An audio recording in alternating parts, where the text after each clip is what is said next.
Madame la Présidente, Monsieur le Secrétaire perpétuel, chers collègues, Philippe Coll est âgé de 54 ans. Son parcours à l'Université de Liège est exceptionnel. Il est devenu successivement docteur en médecine en 1989, spécialiste en chirurgie cardiovasculaire, docteur en sciences biomédicales et expérimentales en 2001 et agrégé d'enseignement supérieur en 2006. Il a séjourné plus de 3 ans aux États-Unis, à la Mayo Clinic, à Yale, ainsi qu'à la Harvard Medical School. Il est titulaire de nombreux prix et auteur de plus de 300 publications scientifiques. Son index H de productivité de citation dans la base de données Scopus est de 51, ce qui est très élevé. Il est actuellement professeur de physiologie et de biochimie à l'Université de Liège. De longue date, il s'est investi dans l'informatique hospitalière.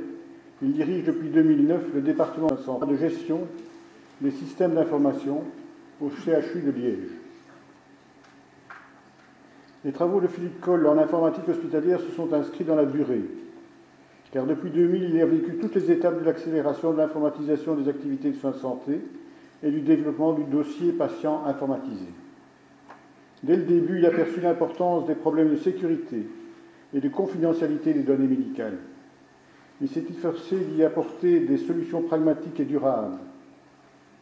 En particulier, il s'est attaqué au problème de la sécurisation informatique du circuit du médicament, élément complexe mais incontournable pour garantir la sécurité du traitement du patient et la qualité des soins.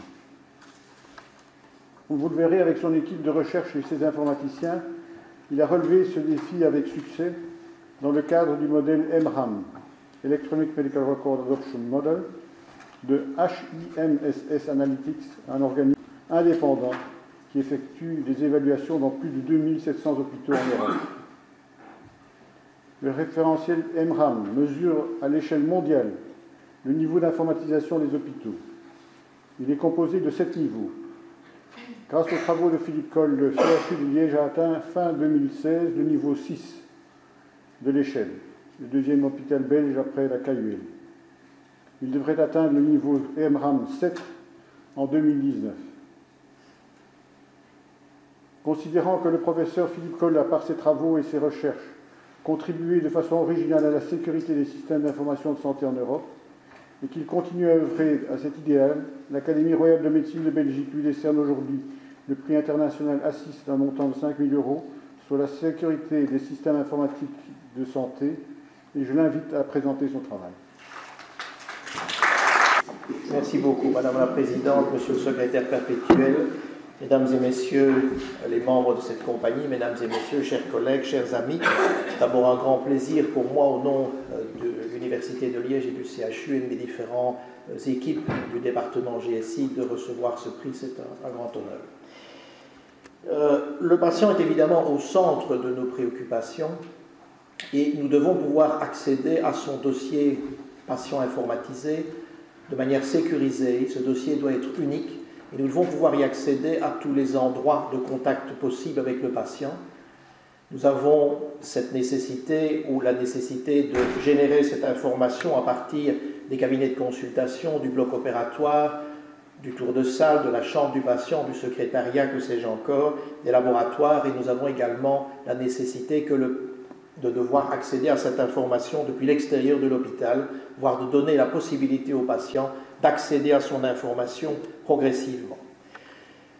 Nous avons entrepris depuis 2003 au CHU un long chemin d'informatisation successive du dossier patient informatisé en déployant l'ensemble des fonctionnalités que vous voyez listées sur la diapositive, en allant du plus simple au plus compliqué, le plus simple étant l'accès au serveur de résultats, y compris la mise en place d'un PACS, jusqu'au circuit du médicament, qui est probablement la partie la plus complexe dès lors qu'elle implique la plupart des acteurs de l'hôpital, qui sont les médecins, les infirmières, l'ensemble du personnel soignant et la pharmacie.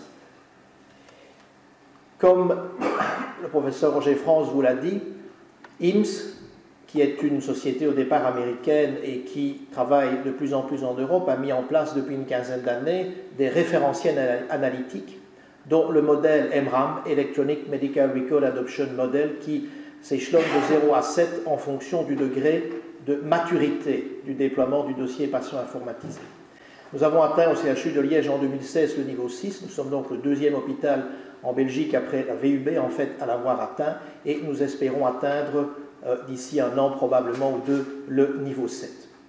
Pour atteindre le niveau 6, l'ensemble des fonctionnalités du dossier patient informatisé doit être déployé dans 50% de l'hôpital, et par ailleurs, deux fonctionnalités particulières doivent être mises en place sur lesquelles je m'attarderai quelques minutes dans le cadre de ce bref exposé.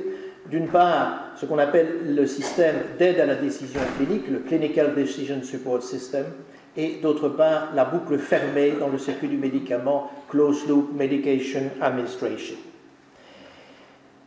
Le Clinical Decision Support System est probablement le premier pas vers l'intelligence artificielle. Pas simple, bien entendu, mais que nous devons franchir en premier. En effet, les systèmes d'aide à la décision clinique relient les observations de santé aux connaissances des cliniciens et constituent un atout majeur de cette intelligence artificielle.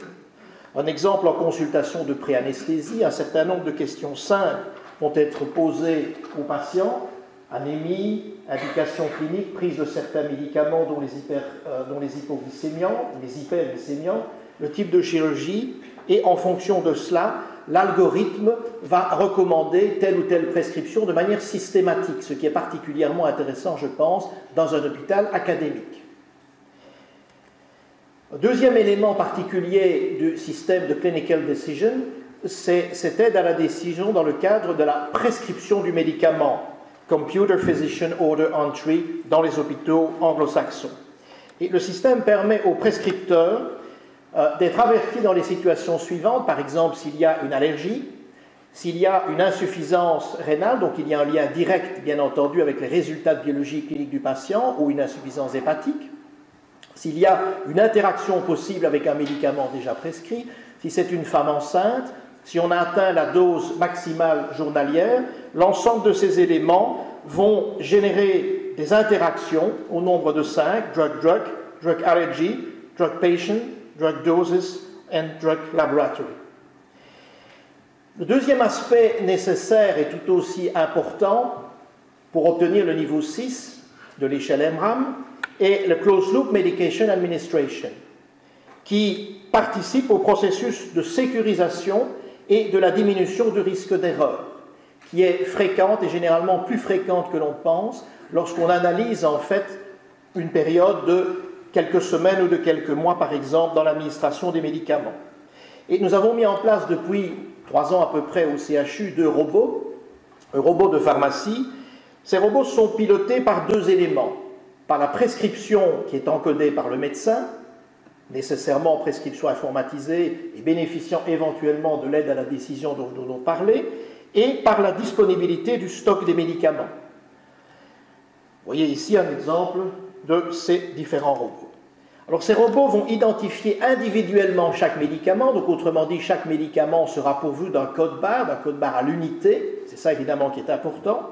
Ils sont connectés à la prescription informatisée du médicament, la PIM, et ils associent chaque identifiant à un patient, un dosage, un moment d'administration et une voie d'administration.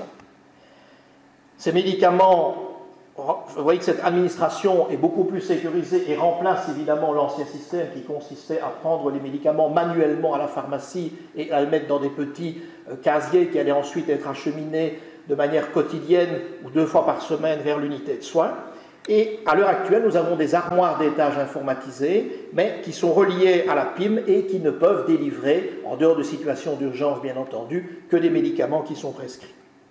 Donc, 2 axes de travail ont été mis en place pour déployer cette CLMA. D'une part, appliquer un code barre à tous les médicaments, et d'autre part, développer et déployer une fonction d'administration des médicaments en utilisant ces codes barres validés sur des Personal Digital Assistants.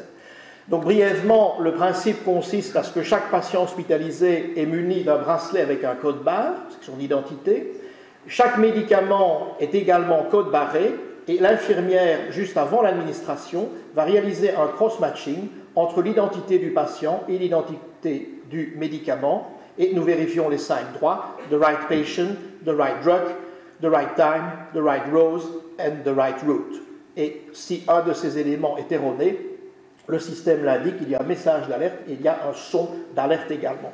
Donc nous déployons progressivement ces éléments dans les unités de soins, les premières ayant été déployées dans les unités de cardiologie, pneumologie et radiothérapie. Je me permettrai de conclure en disant que le dossier patient informatisé avec toutes ses composantes contribue certainement à optimiser la qualité des soins et améliorer l'efficience des processus. Parmi ces composantes, le circuit d'administration du médicament en boucle fermée d'une part et les systèmes d'aide à la décision clinique sont des éléments essentiels qui impliquent tous les acteurs de la dispensation des soins et ne peuvent se concevoir que dans un environnement informatique hautement sécurisé et performant, et que le déploiement de ces fonctionnalités constitue certainement un défi important de ces prochaines années, auquel nous devons tous faire face, mais qui est aussi extrêmement enthousiasmant dans un hôpital académique. Je vous remercie de votre attention.